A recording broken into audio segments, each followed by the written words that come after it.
السلام عليكم ورحمة الله تعالى وبركاته. الحمد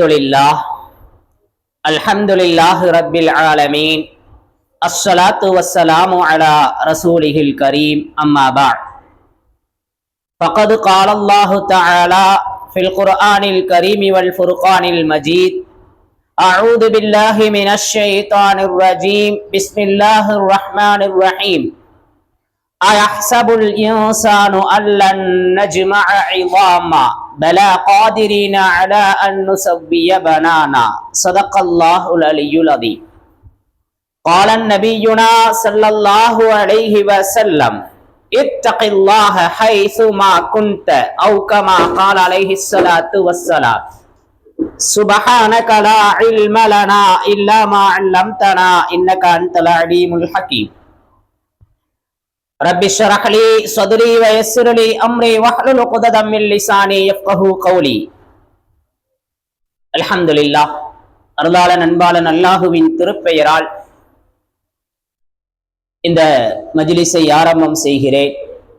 அன்பும் அருளும் ஆசியும் ஆதரவும் ஆருயிர் நாயகம் அன்னலம் பெருமானார் ஸல்லல்லாஹு அலைஹி வஸல்லம் அவர்களின் மீதும், அன்னாரின் வழி வாழ்ந்த வாழுகின்ற வாழப் போகின்ற, குறிப்பாக இந்த மஜ்லிஸை அலங்கரிக்கின்ற தாய்மார்கள், சகோதரிகள், மாணவ கண்மணிகள் அனைவர்களின் மீதும் உண்டாகட்டுமாகுக. வாழும் காலமெல்லாம் அல்லாஹுவை நினைவு கூர்ந்து அவனை திக்ர் செய்து அல்லாஹுக்கு பிடித்தமான அடியார்களாக அல்லாஹ் நம்மை வாழ வைப்பானாக. மறுமை சிந்தனையை அல்லாஹ் மனதிலே உறுதியாக்கி அல்லாஹுவினுடைய சிறந்த அடியார்களின் பட்டியலில் அல்லாஹ் நம்மை சேர்த்து வைப்பானாக. மருத்துவமனை கஷ்டம், துன்பம், துயரங்கள், செலவுகள், சிரமங்கள், சிக்கல்கள் அத்துணையிலிருந்தும் அல்லாஹ் நம்மை பாதுகாப்பானாக. நமது குழந்தைகளை, நமது மாணாக்கர்களை கண் குளிர்ச்சியாக்கி வைப்பானாக. அல்லாஹுவை வணங்கக்கூடிய, தொழக்கூடிய நசீபை நமது மதரசாவில் கால் வைக்கின்ற அனைவருக்குமே அல்லாஹு தந்தருள்வானாக. அவர்களுடைய இறுதியை நீளமாக்கி அதில் அமலை அல்லாஹ் நிரப்பமாக்கி வைப்பானாக. நமது பிச்சிலங்களுக்கு, இன்றைய குழந்தைகள், இளைஞர்கள், யுவதிகளுக்கு ஈமானின் சுவையை அல்லாஹ் உணரச் செய்வானாக.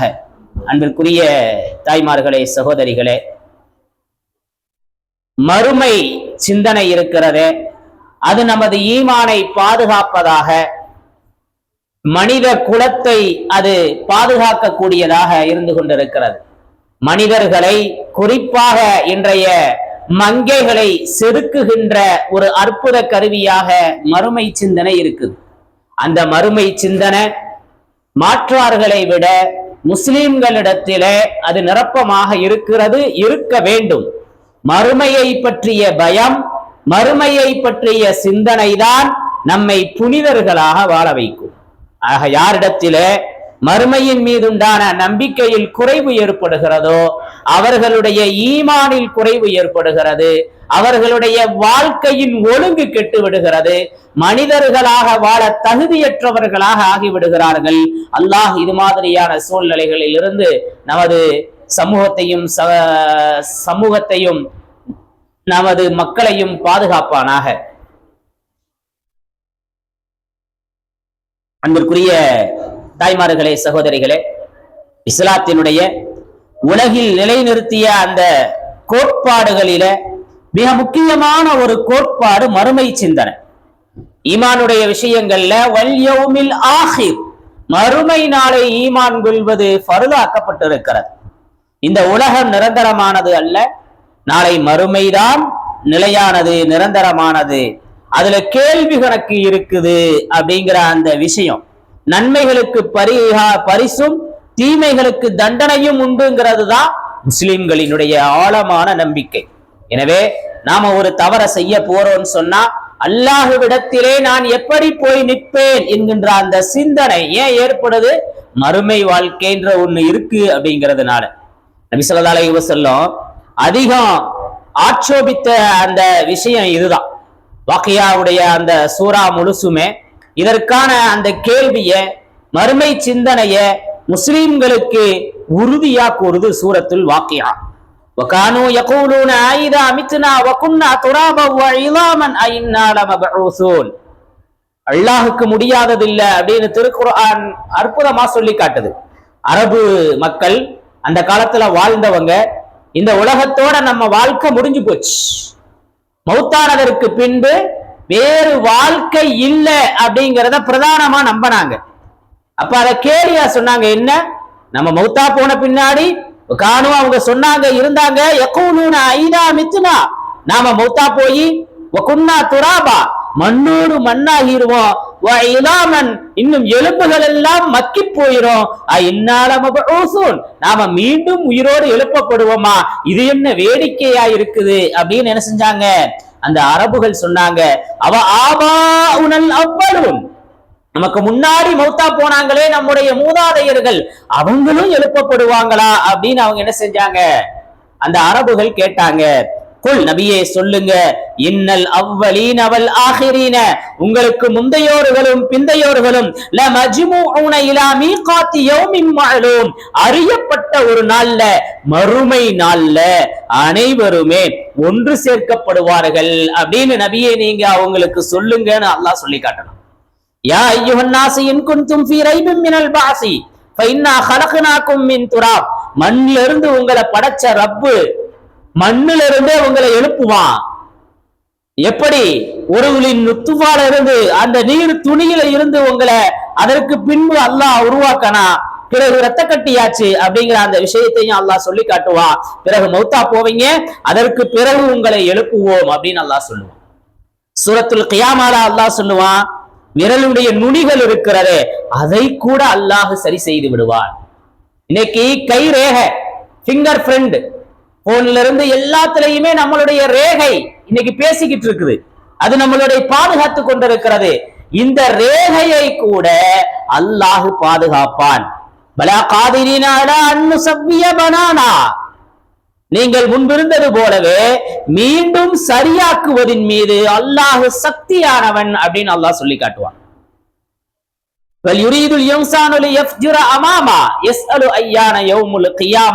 அந்த கியாமத்து நாள்ல அல்லாஹ் எலும்பா போனவங்களை, மண்ணா மக்கி போனவங்களை உயிர்ப்பிப்பதற்கு தகுதியானவன் இந்த வசனங்களினுடைய அந்த தொடர்கள் அல்லாஹ் சொல்லுவான். அன்பிற்குரியவர்களே, வஹும் பில் ஆகிரத்திஹிம் யூகினூன், முஸ்லிம்களிடத்துல இந்த நம்பிக்கை இருக்கிறதே, ஆகிரத்தை பற்றி, மறுமை நாளை பற்றிய அந்த ஈமான், அந்த யக்கீன் இருக்கிறதே, அது உறுதியாக இருக்கிறது அப்படின்னு அல்லாஹ் சொல்லுவான்.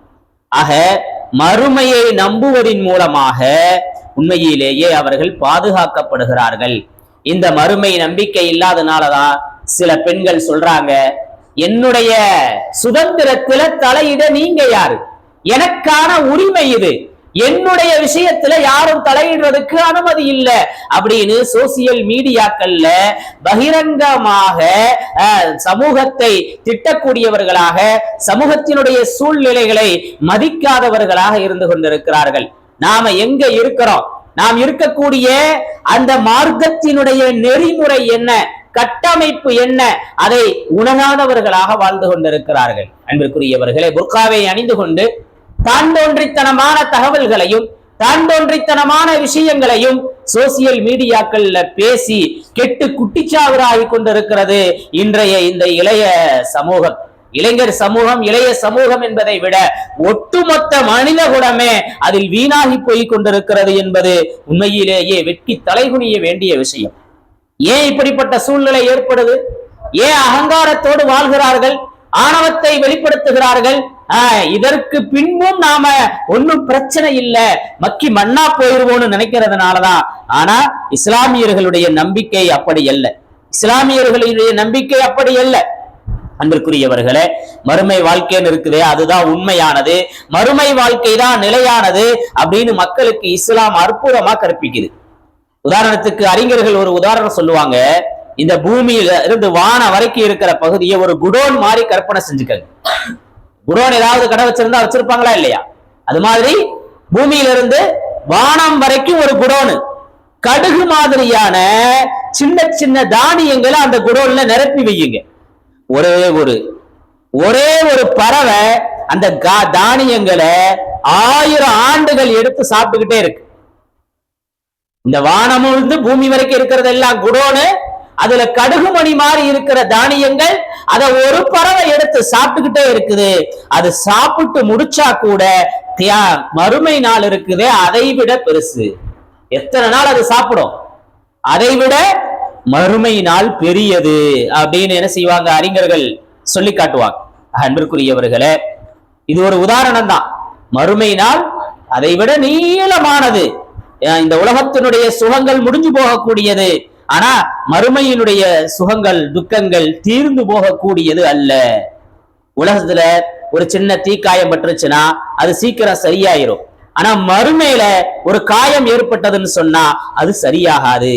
குல்லமா நலிஜத் ஜுலூதுஹும் பத்தல்நாஹும் ஜுலூதன் கைரஹா லியதுகுல் அதாப். தோல்ல தீக்காயம் பட்டு அந்த தோல் சிதைஞ்சிரும். பிறகு மீண்டும் அந்த வேதனையை அனுபவிச்சதற்கு பின்பு அந்த தோல் சரியாயிரும். பிறகு மீண்டும் சிதையும், பிறகு மீண்டும் சரியாகும், பிறகு மீண்டும் அந்த தோல் தீயினால் கருகி சாம்பலாகும். இப்படியே மீண்டும் மீண்டும் பத்தல்னா திரும்ப திரும்ப திரும்ப திரும்ப இந்த வேதனையை அவன் அனுபவித்துக் கொண்டே இருப்பான் என்று குர்ஆன் அற்புதமா சொல்லி காட்டுது. அன்பிற்குரியவர்களே, எனவே மறுமையினுடைய அந்த நம்பிக்கை, மறுமையினுடைய அந்த நம்பிக்கையின் காரணமாக என்ன கிடைக்குதுன்னு பார்த்தா நன்மைகளை செய்வதற்கான ஆர்வம் ஏற்படுகிறது.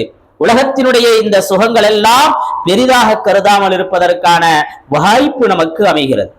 பத்ர் யுத்தத்துல சொர்க்கத்தை சொல்லி சஹாபாக்களை தூண்டிக்கிட்டு இருந்தாங்க ரசூலுல்லாஹி ஸல்லல்லாஹு அலைஹி வஸல்லம். ஒரு சஹாபி பேரித்தம்பழங்களை சாப்பிட்டு கொண்டு சாதாரணமா இருக்கக்கூடிய ஒரு நபித்தோழர், ஷஹீதானா எனக்கு சொர்க்கம் கிடைக்குமா அப்படின்னு கேட்டாரு. ஆம், நீங்க இந்த போர்ல கலந்துக்கிட்டு ஷஹீதானால் உங்களுக்கு சொர்க்கம் கிடைக்கும்னு சொன்னாங்க. பேரித்தம்பழ பைய தூக்கி எறிஞ்சிட்டு வேகமா போர்க்களத்துக்குள்ள போனாங்க. போரிட்டு ஷஹீதானார் என்பது வரலாறு. மரணத்திற்கு பின்பு சொர்க்கம் கிடைக்குங்கிற மறுமையினுடைய அந்த தகவலை நம்பி எந்த அளவிற்கு அந்த சஹாபாக்கள் தங்களுடைய இஸ்லாத்தினுடைய அந்த பாரம்பரியத்தை, இஸ்லாத்தினுடைய தாற்பயத்தை உணர்ந்தவர்களாக வாழ்ந்திருக்கிறார்கள். இன்னைக்கு நாம எப்படி வாழ்ந்துகிட்டு இருக்கிறோம்? அல்லாஹ் அடிச்சு போடுவான், அல்லாஹ் கண்ணை குத்திடுவான், இப்படி எல்லாம் சின்ன பிள்ளைகள்கிட்ட சொல்ல போடும். இன்னைக்கு இருக்கிற சின்ன பிள்ளை என்ன செய்யும்? கண்ணை குத்துறானான்னு பார்த்துருவோம், ஒரு கை என்ன செஞ்சிருவோம், பூந்து விளையாடிடுவோம். டேய் அல்லாஹ் தொலை சொல்லி இருக்கிறான்டா, அல்லாஹ் சொல்லிக்கிட்டே இருக்கட்டும் அஜரத்து அப்படியே சொல்லுவான் நம்மள மாதிரி ஆளு. ஆக இன்னைக்கு இருக்கக்கூடிய அந்த ஜெனரேஷன், இன்னைக்கு இருக்கக்கூடிய அந்த குழந்தைகள் வேறு உலகத்திற்கு சென்று கொண்டிருக்கிறார்கள். அப்படி பேசுவதை மகிழ்வாக பார்த்து கொண்டிருக்கிறோம். எல்லா விஷயத்தையும் பேச விட்டு அழகு பார்ப்பவர்கள் சிறந்த பெற்றோர்களாக இருக்க முடியாது. அது சின்ன குழந்தையாகவும் இருக்கலாம், வளர்ந்த வாலிப பெண்களாகவும் இருக்கலாம். கண்காணிக்க வேண்டும். இஸ்லாம்ங்கிற அந்த தாற்பயத்தை சீர்குலைக்கிற எந்த செயலையும் அங்கீகரிக்க முடியாது. அன்பிற்குரியவர்களே, எனவே தாயிஃப் யுத்தத்துல அபி சுஃபியானுக்கு கண் பறி போயிருச்சு. அந்த கண்ணை கையில எடுத்துக்கிட்டு ரசூலுல்லாஹி ஸல்லல்லாஹு அலைஹி வஸல்லம் வந்தாங்க. யா ரசூலல்லாஹ், என் கண் பறி போய் விட்டது அப்படின்னு சொன்ன உடனே நபி ஸல்லல்லாஹு அலைஹி வஸல்லம் சொன்னாங்க, இதை பொறுத்துக்கிட்டீங்கன்னா உங்களுக்கு சொர்க்கம், இதை பொறுத்து கொண்டால் உங்களுக்கு சுவனம்னு சொன்னாங்க. எடுத்துட்டு வந்த கண்ணை தூக்கி எறிஞ்சிட்டாங்க அபூ சுஃபியான். எனக்கு கண்ணை விட மறுமையில சொர்க்கம் கிடைப்பதுதான் எனக்கு சிறப்புன்னு சொன்னாங்க. இன்னைக்கு மறுமையை ஞாபகமூட்டப்படுகிறது. மேராஜில தொழுகையை பற்றி சொல்லப்பட்டது, நரக வேதனையை பற்றி சொல்லப்பட்டது. ஏன் இதெல்லாம் சொன்னோம்? இப்படி வேதனை இருக்குதுன்னு பயப்படணும். இது மாதிரி வேதனையை நாம அனுபவிச்சிடக்கூடாது. அல்லாஹ் அந்த நரகத்திலிருந்து நம்மளை பாதுகாக்கணுங்கிறதுக்கு தான். மறுமையை நம்புவதன் காரணமாக நன்மை செய்வதற்கான வாய்ப்புகள் அமைகிறது. மறுமையை நம்புவதின் காரணமாக ரெஸ்பான்சிபிலிட்டி ஏற்படுகிறது, பொறுப்புணர்வை ஏற்படுத்துகிறது. ஏதாவது ஒரு செயல் அதை செய்யணும்னா அதுல இருந்து நாம தப்பி போயிட முடியாது. லைலத்துல் கத்ருடைய இரவுல 2 ரக்காத் தொழுகிறதுக்கு 1000 மாதத்திலும் அதிகமான நன்மை கிடைக்குது. ஒரு பள்ளிவாசலை கட்ட உதவி செய்தால் ஒரு மாளிகை கிடைக்கிறது. ஒரு மனிதனுக்கு கஃன் துணி வாங்கி கொடுத்தா அல்லாஹ் பச்சை பட்டை நமக்கு கொடுக்கிறான். மறுமையில எந்த ஒரு சின்ன விஷயத்துக்கும் தீமைக்கும் விசாரணை இருக்கிறது. இப்படிப்பட்ட சிந்தனைகளை இஸ்லாமியர்களிடத்திலே அழுத்தமாக விதைத்தரின் பலன்தான் உலகம் மிக சிறப்பான முறையிலே இயங்கிக் கொண்டிருக்கிறது. அன்பிற்குரியவர்களே, உமர் ரலியல்லாஹு தஆலா அன்ஹு அவங்க 22.5 லட்சம் கிலோமீட்டர் என்ன செஞ்சாங்க, ஆட்சி செஞ்சாங்க. அவங்க அவ்வளவு பெரிய லட்சக்கணக்கான கிலோமீட்டர்களை ஆட்சி செய்தும் மறுமையை பயப்படுபவர்களாக இருந்தாங்க. அதிகாரம் பெருசா இருந்துச்சு. என்னுடைய நிர்வாகத்துல இருக்கிறதுல ஈராக்கில் உள்ள யூப்ரட்டிஸ் நதிக்கரையில ஒரு ஒட்டகம் பசியால் இறந்து போனால் கூட இந்த உமர் அதற்கு பதில் சொல்ல கடமைப்பட்டவன் அப்படின்னு சொல்லுவாங்க. அன்பிற்குரியவர்களே, பலஸ்தீனத்தை வெற்றி கொண்ட போது அங்க இருக்கிற உமர் ரலியல்லாஹு தஆலா அன்ஹு அங்க போய் அப்படியே கொஞ்ச நாள் இருந்துட்டு வந்தாங்க. வந்ததற்கு பின்பு மதீனாவுக்கு வந்தவங்க மதீனால மக்களுடைய நிலை எப்படி இருக்கு அப்படிங்கிறத பாக்குறதுக்காக ஊர்வலம் போறாங்க, ஒரு நகர்வலம் போய்கிட்டு இருக்கிறாங்க. அப்துல் ரஹ்மான் இப்னு அவுஃப் ரலியல்லாஹு தஆலா அன்ஹு அவங்களோட வர்றாங்க. ஊரை சுற்றி பார்க்கறாங்க. ஒரு கூடாரத்துல விளக்கு எரியுது, அங்க குழந்தைகளினுடைய அழுகிற சப்தம் கேட்குது. அந்த இடத்துக்கு போனவங்க அங்க இருக்கக்கூடிய பெண் பேசுகின்ற பேச்சை கேட்கிறாங்க. அந்த பெண்மணி அடுப்புல தண்ணீரை வைத்து அதை கொதிக்க வச்சுக்கிட்டு இருக்கிறான். அதை கிண்டுற மாதிரி கிண்டிக்கிட்டு இருக்கிறான். அந்த தண்ணீரை கிண்டுற மாதிரி கிண்டி அந்த குழந்தைகளுக்கு நடித்து கொண்டிருந்தால் அந்த பெண். இப்ப உமர் ரலியல்லாஹு தஆலா அன்ஹு அவங்க அனுமதி பெற்று உள்ள போனாங்க. என்னமா செய்யறேன்னு கேட்டாங்க. அந்த பெண்மணி சொன்னா, என் குழந்தைகள்லாம் அழுகுது, பசியில கொடுக்கறதுக்கு என்கிட்ட எதுவுமே இல்லை, வெறும் தண்ணியை இந்த சட்டியில ஊத்தி நான் சாப்பாடு தயார் செய்யற மாதிரி நடிச்சுக்கிட்டு இருக்கிறேன். என் குழந்தைங்க பசியில அழுது அழுது கடைசியில அசதியில தூங்கிடும்னு நினைக்கிறேன் நானே அப்படின்னு சொல்ல. இப்ப இதை கேட்ட உமர் ரலியல்லாஹு தஆலா அன்ஹு அவங்களுக்கு கண்கள் கலங்கி போச்சு. உடனே அரச களஞ்சியத்திலிருந்து காவலர்களை நள்ளிரவுல எழுப்பி என் முதுகு மீது மாவு மூட்டைகளை ஏற்றி வைங்கன்னு சொன்னாங்க. அந்த அலுவலர்கள் தயங்கினாங்க. நானே சுமந்து வர்றேன்னு அந்த வேலையாட்கள் சொல்ல, மக்களுக்கு செய்த பாவ சுமைய நீ ஏற்பையா அப்படின்னு கேட்டாங்க. மக்களுக்கு நான் செஞ்ச பாவ சுமைய நீ ஏற்பையா அப்படின்னு கேட்டாங்க. உமர் ரலியல்லாஹு தஆலா அன்ஹு அவர்கள் கூறிய சிறப்பான வாசகம். எனவே என் முதுகுல இந்த மூட்டைகளை சுமந்து கொண்டு வந்து அந்த கூடாரத்துல வந்து இறக்கி வச்சாங்க. அவங்களே அடுப்பை பற்ற வைத்தார்கள். அதை ஊதி அடுப்பை மூட்டி சமைக்க தொடங்கினாங்க.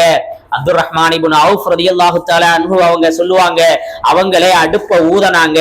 அந்த அடுப்பு ஊதியதின் காரணமாக அந்த புகைகள் உமர் ரலியல்லாஹு தஆலா அன்ஹு அவர்களுடைய தாடியை தாண்டி வந்தது அப்படின்னு சொல்லுவாங்க. இப்ப இந்த காட்சியை பார்த்த அந்த பெண்மணி சொல்லுவா, உண்மையிலேயே கலீஃபா உமரை விட நீங்கள் சிறந்தவரா இருக்கிறீங்க அப்படின்னு சொன்ன உடனே, என்ன கலீஃபா உமரை விட சிறந்தவரா அப்படின்னு கேட்ட உடனே, ஆமா கலீஃபாவுக்கு எப்படிமா ஓனல தெரியும் அப்படின்னு உமர் ரலியல்லாஹு தஆலா அன்ஹு அவங்க கேட்க, அந்த பெண்மணி சொல்லுவா, என்னுடைய நிலை தெரியாம அவர் எப்படி ஆட்சி செய்யலாம், அவர் எப்படி கலீஃபாவாக இருக்கலான்ற உடனே இவங்க அப்படியே திகச்சு போயிடுவாங்க. இந்த அம்மாட்ட சொல்லுவாங்க, கலீஃபாவுக்கு தெரியாதுமா, மன்னிச்சிரு, நீ காலையில என்ன செய்ய இந்த இடத்துக்கு வாமா அப்படின்னு சொல்லிட்டு போயிடுவான். இப்ப இந்த இடத்துக்கு வாமா அப்படின்னு சொன்ன உடனே உமர் ரலியல்லாஹு தஆலா அன்ஹு அவங்க, அப்துல்லாஹ் இப்னு மஸ்ஊத் ரலியல்லாஹு தஆலா அன்ஹு அவங்க எல்லாரும் அந்த மஸ்ஜிது நபவியில உட்கார்ந்து இருப்பாங்க. இந்த பெண்மணி வருவாங்க. நான் அப்ப வந்து விளங்கிக்குவாங்க, இவங்க தான் உமர்னு.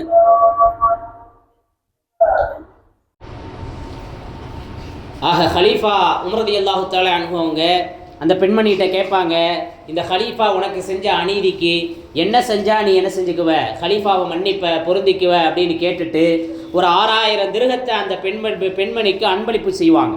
இப்போ இந்த விஷயத்தை அப்துல்லாஹ் இப்னு மஸ்ஊத் ரலியல்லாஹு தஆலா அன்ஹு அவங்கள்ட்ட ஒரு இதில் ஏட்டில் எழுதுங்க, இந்த பெண்மணிகிட்ட என்ன செய்யுங்க, மன்னித்ததை கையெழுத்து வாங்கி வச்சுக்கோங்கன்னு சொல்லி, பிறகு அந்த ஏட்டை தன்னுடைய மகன் இப்னு உமர்கிட்ட கொடுத்து, என் கபூர்ல என்னுடைய ஜனாசாவோடு இந்த ஏட்டையும் வச்சிடணும், இந்த ஏட்டோட நான் அல்லாஹுவை சந்திக்கணும் அப்படின்னு சொன்னதாக வரலாறு. அன்பிற்குரியவர்களே, மாபெரும் ஹலீஃபா, மிகப்பெரிய அதிகாரத்தில் இருந்தவங்க, அவங்களே செய்த ஒரு தவறுக்காக எந்த அளவுக்கு பயந்திருக்கிறாங்க. எனவே மறுமையினுடைய அந்த சிந்தனை இருக்கிறது, மறுமையினுடைய பயம் இருக்கிறது. அவர்களை ஒரு நீதியான ஆட்சியாளராக உலக மக்களே விரும்பக்கூடிய அத்துணை பேரும் உமரின் ஆட்சி வேணும்னு சொல்ற அளவுக்கு அவர்கள் வாழ்ந்தார்கள் என்று சொன்னால் அதற்கு காரணம் மறுமை சிந்தனை. அந்த மறுமையைத்தான் நாமளும் நம்பி இருக்கிறோம். நமக்கு அந்த சிந்தனை இருக்கிறதா, நமது பிள்ளைகளுக்கு அந்த சிந்தனையை ஊட்டுகிறோமா என்பதை ஒவ்வொருவருமே சிந்திப்பதற்கு கடமைப்பட்டிருக்கின்றோம். அன்பிற்குரியவர்களே, அப்படி அந்த மறுமையினுடைய சிந்தனை இருந்தா நாளைக்கு நான் என்ன பதில் சொல்வேன் அல்லாட்ட அப்படிங்கிற அந்த பயம் இருக்கிறதே நம்மை எந்த ஒரு தவறையும் செய்ய விடாது. அமெரிக்காவுடைய அதிபர் சமீபத்தில் ஒரு இடத்துல உட்கார்ந்து இருக்கிறாரு. பலர் ஐரோப்பா தலைவர்களோட பேசிக்கிட்டு இருக்கிறாரு. அவருக்கு பின்னால ஒரு காட்சி என்னன்னு சொன்னா, அமெரிக்காவுடைய வரைபடத்துல கனடா நாடு இருக்கிற மாதிரி புதிதாக அதுல சேர்த்து காட்டப்படுது.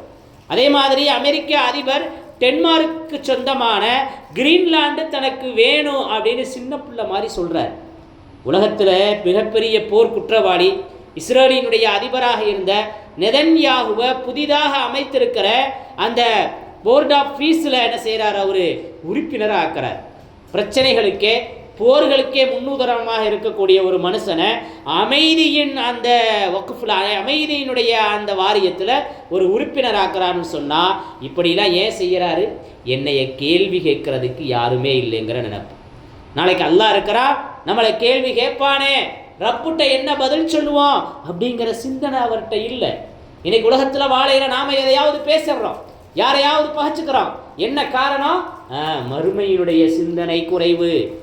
சோசியல் மீடியாவில் கண்டதே கோலம் கொண்டதே காட்சிங்கிற அடிப்படையில் புதிய பாடல்களுக்கும் புதிய அந்த காட்சிகளுக்கும் தோதுவாக நம்மளை மாற்றிக்கிட்டு அப்படியே அந்த நடிகராகவே மாறிடுறோம். என்ன காரணம்?